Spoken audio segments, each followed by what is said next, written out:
मैं हरराम चौबे चंद्रशेखर क्रांति विचार वाहिनी के राष्ट्रीय संयोजक। आज मजदूर दिवस पर मैं सभी को हार्दिक बधाई और शुभकामना देता हूं। मित्रों, आज मजदूर दिवस, जिसे श्रम दिवस, श्रमिक दिवस, कामगार दिवस के रूप में अंतर्राष्ट्रीय स्तर पर लोग मनाते हैं। हालांकि ये प्रचलन 1886 में अमेरिका के शिकागो सड़कों पर खूनी रक्तपात के बाद ये उत्सव मनाने का प्रचलन हुआ, जिस समय मजदूरों से 15-15 घंटा काम लिए जाते थे। 1889 में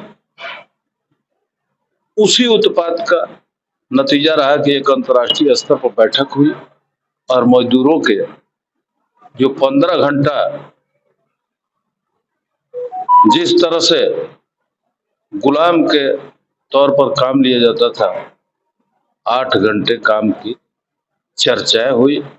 और ये मजदूर दिवस भारत में 1923 में मद्रास में, चेन्नई में प्रारंभ हुआ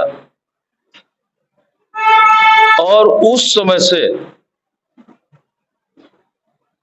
अंतर्राष्ट्रीय स्तर पर 1 मई को हर जगह मजदूर दिवस मनाया जाता है।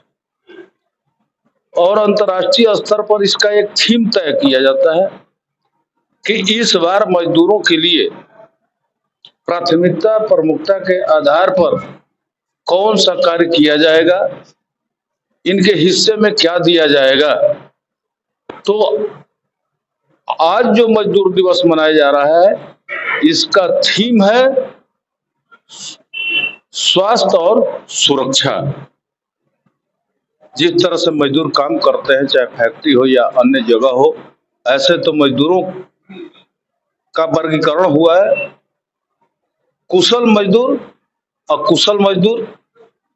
कुशल अकुशल में जो भिन्नताएं हैं, उसी के आधार पर इनका मजदूरी भी तय किया जाता है। हालांकि उस स्थिति में ये नहीं देखा जाता है कि मजदूरों का परिवार है या नहीं है, कितना में परिवार चलेगा नहीं चलेगा, इसका कोई सरकार को, किसी भी मालिक को इसका ध्यान नहीं रहता है। बस मजदूरों का शोषण ये अंतर्राष्ट्रीय स्तर पर होता है, केवल भारत में नहीं, हर जगह होता है। अगर वास्तव में पूछा जाए इन लोगों से कि मजदूर का परिभाषा क्या है, तो प्रायः लोग नहीं बताएंगे। क्यों? कि मजदूर का वास्तविक परिभाषा यही होता है कि जो श्रम बेचता है और श्रम के बदले पैसा लेता है, वो मजदूर है।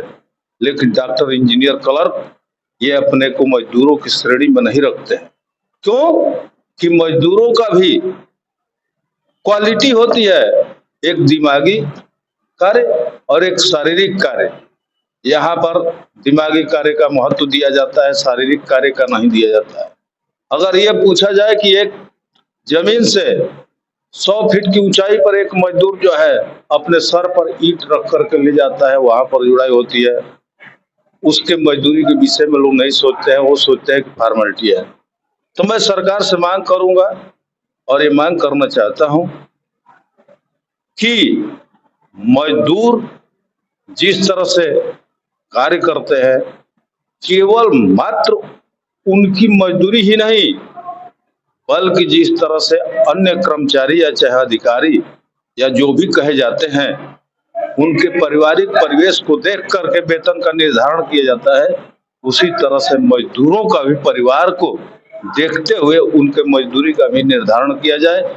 इन्हीं शब्दों के साथ मैं अपने वाणी को विराम देता हूं और अंतर्राष्ट्रीय मजदूर संघ को इस अवसर पर सभी मजदूरों को मैं हार्दिक बधाई देता हूं। धन्यवाद।